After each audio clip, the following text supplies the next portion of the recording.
बिस्मिल्लाहिर्रहमानिर्रहीम। हुकूमत सिंध का नया कारनामा, एक नोटिफिकेशन जारी हो गया जबकि इंतखाबी लोकल बॉडीज़ के इंतखाबात मुकम्मल नहीं हुए। कराची की यूनियन काउंसिल्स में 53-54 यूसीओं का इजाफा। वाह! अब क्या होगा? MQM लड़ेगी, जमात इस्लामी से लड़ेगी, पीपल्स पार्टी मज़ा उठाएगी। क्या तुम्हारा काम कराची वालों को लड़ा नहीं है? जाने दो, छोड़ दो, ये हरकतों से बाज आ जाओ। हमें बल्दियाती निज़ाम में तमाम जमातों को मुत्तहिद होना है।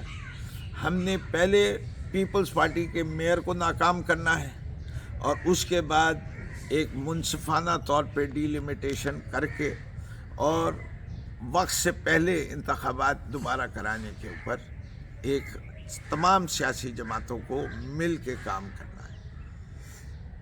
मैं पाकिस्तान तहरीक इंसाफ की मरकज़ी कमेटी से बात करने के बाद उम्मीद रखता हूँ कि हम एक कुल जमाती कॉन्फ्रेंस कॉल करेंगे, इससे कि कराची के अंदर हम समझते हैं कि सबसे बड़ा स्टेक हमारा ही